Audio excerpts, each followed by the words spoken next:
Quanto mais rápido você dirige, mais o ar tenta te empurrar para trás. Mas isso é algo que todos já sabem. Afinal, quem nunca colocou a mão para fora da janela de um carro em movimento? Você talvez não saiba como os carros usam várias soluções inteligentes para esse problema. E aí, pessoal, Stipe aqui com minha lista dos 7 carros que dominaram o ar. De alguma forma... Começando pela McLaren Speedtail, tão aerodinâmica que parece feita de panela de Teflon que não gruda.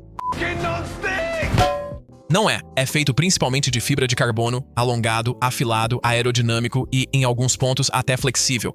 Graças a um motor híbrido de 1000 cavalos de potência que fica escondido lá dentro, esse Mac, em forma de gota, pode facilmente chegar a 400 km/h, momento em que a resistência do ar vai fazer você sentir como se estivesse dirigindo através de um bolo de frutas e não apenas contra o vento. Mas esse não é o problema, porque cada vinco, cada furo, cada lâmina e cada linha e junção estão ali para garantir que esse carro atravesse esse bolo como se ele nem existisse.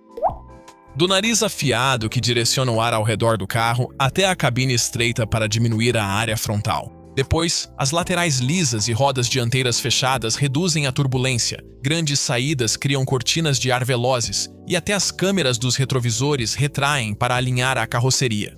Por fim, a traseira longa e afiada. Um corte abrupto grande gera ar turbulento que desacelera o carro. Se você afinar esse corte até virar uma lâmina, o ar sai suavemente do carro, como a pedra de curling sai da mão do jogador. Agora sim, isso é suave. Só uma coisa me incomoda, por que ele não é mais rápido que o Phaeton? Indo para o número 6, temos o G-Match 53 décadas depois do lendário McLaren F1, seu designer, Gordon Murray, decidiu criar uma versão atualizada.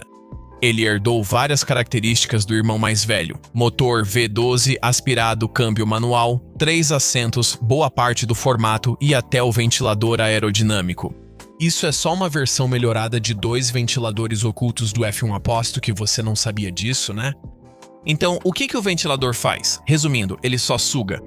Literalmente. Ele gera sucção acima do carro para mais velocidade ou abaixo para aumentar o downforce. Outros usam asas. O T50 utiliza um aspirador de pó, mas é um pouco mais técnico, então tenha paciência comigo. Se você colocar uma enorme fenda traseira, vamos chamar de difusor, na parte de trás do carro, ela vai tentar separar o ar que flui por baixo dele. Essa separação cria um vácuo interno que vai tentar se fechar, sugando tudo ao redor, incluindo o carro e a estrada também. Separar mais é melhor, mas não é fácil. O ar não se curva tão abruptamente. A menos que tenha um carro alongado como o Speedtail, a fenda simplesmente acaba antes de você curvar o ar num ângulo tão extremo. O que o T50 faz é usar o ventilador e alguns dutos para sugar a parte superior do fluxo de ar e separá-lo ainda mais. Mais separação, mais vácuo, mais downforce, mais velocidade nas curvas, coisa inteligente, mas feia.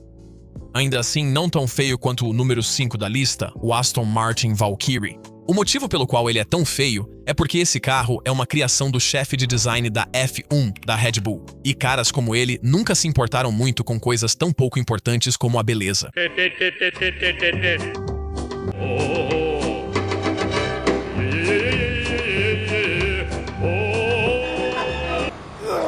Desde que seja rápido, tudo é permitido.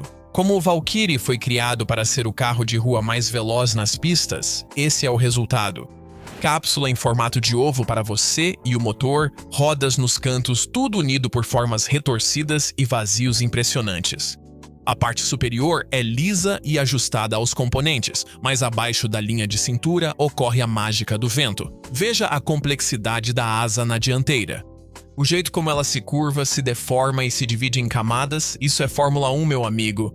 Atrás dela só há espaço vazio para direcionar vórtices e fluxos de ar de diferentes pressões. As lâminas laterais e as nervuras do assoalho têm função aerodinâmica, nada é apenas estético. Na parte de trás estão os 2 maiores e mais profundos túneis Venturi que você já viu em um carro com placa. Tão profundos que, se você deixar seu Valkyrie estacionado à noite em Los Angeles, de manhã pode encontrar 2 viciados dormindo neles. Os carros costumam ter peças aerodinâmicas visíveis em cima, mas no Valkyrie tudo fica oculto embaixo e funciona igualmente bem. Percebi agora que esse carro me lembra um caranguejo ferradura.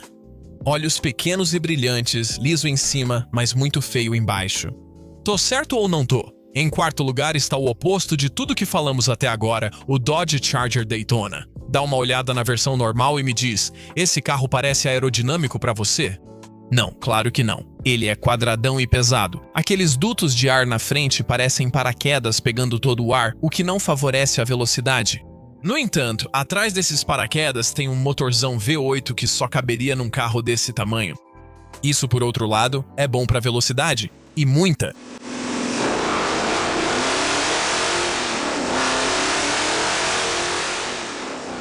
Hora de levar o Charger para NASCAR para ver o quanto é esse muito.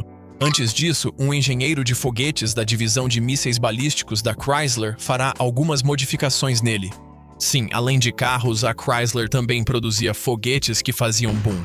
O senhor Homem-Foguete logo identificou um grande problema. Precisava ser pontudo. Assim, instalaram um cone frontal rudimentar de chapa metálica na frente. Além disso, aberturas nos paralamas foram feitas para aliviar a alta pressão ao redor das rodas. O vidro traseiro ficou alinhado com as laterais traseiras. E como alguém poderia não perceber isso?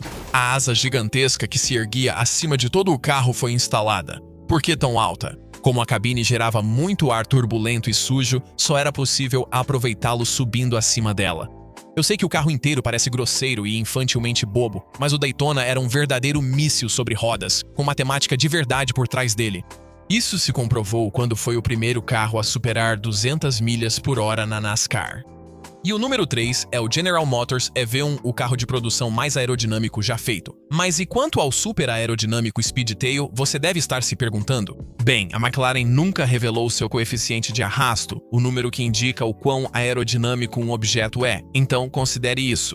A cabeça de David Coulthard tem um coeficiente de arrasto de 1,05, sua mãe é 0,47 e o EV1 bem, esse é apenas 0,19. E eu acredito fortemente que o Sleep Mac não pode ir mais baixo do que isso. Aqui está o porquê.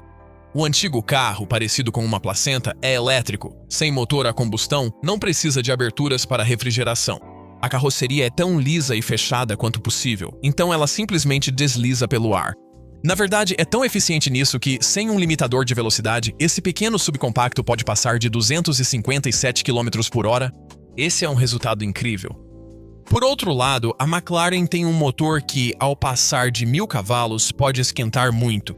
Assim, existem essas duas grandes entradas de ar que captam o ar para canalizá-lo através delas.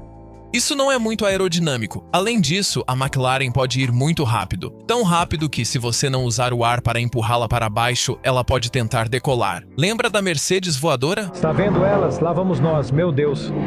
Meu Deus, a Mercedes decolou. O EV1, como mencionei antes, tem a velocidade limitada a apenas 80 milhas por hora, então ele não precisa se preocupar com essas coisas.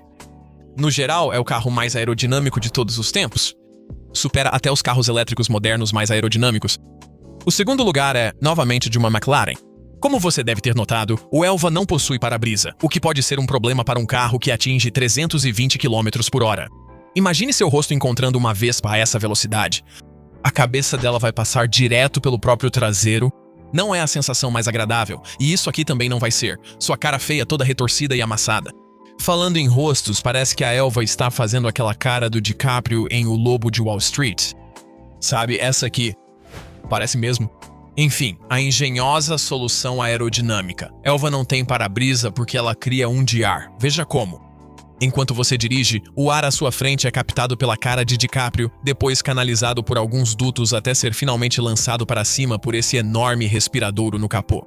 Esse jato de ar para cima desvia o vento, as vespas e tudo que vier, criando uma bolha de ar calmo onde estaria a cabine. Isso é inteligente, mas tem algumas falhas. Se você dirigir mais rápido nesse carro de 800 cavalos, os jatos não serão fortes o suficiente. Nesse momento, um defletor feio vai se levantar para protegê-lo. Isso estraga completamente o visual do carro, que de outra forma seria bonito. Se você dirigir ainda mais rápido, nem isso vai ajudar. Então você vai precisar usar um capacete. Ainda assim, na velocidade certa e com o clima certo, nada supera a experiência de dirigir um McLaren Elva. E finalmente, no número 1, temos o mais novo Porsche 911 GT3 RS, um verdadeiro dobrador de ar do mundo dos carros. Tudo começa na dianteira, que agora tem um radiador gigante da versão de corrida, substituindo o central e os dois menores. O ar quente sai pelas narinas, mas não deve ir direto ao teto e retornar ao motor. É por isso que as narinas têm essas abas que direcionam o ar para os lados. Esses dois trilhos no teto impedem que o ar quente suba novamente. Eles também ajudam na estabilidade em linha reta. E tem mais. Ao lado do radiador enorme, agora há duas asas ativas que funcionam do mesmo jeito que aquelas abas no Huayra. Grandes extratores de ar aliviam o acúmulo de pressão acima das rodas dianteiras. Essas lâminas aqui, aqui e aqui criam cortinas de ar que flui suavemente. Até os braços da suspensão foram otimizados para que adicionem mais 40 kg de carga aerodinâmica na velocidade máxima. Por fim, a asa, além de ser enorme, ela se move para cima ou baixo, dependendo se está em reta ou curva.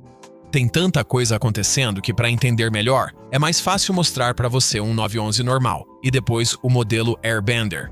Cada diferença que você vê ali tem um motivo, e o motivo é mais carga aerodinâmica, mais aderência e, no final das contas, tempos de volta mais rápidos. Agora, mais 3 carros que dominaram o ar. Consegue adivinhar quais são?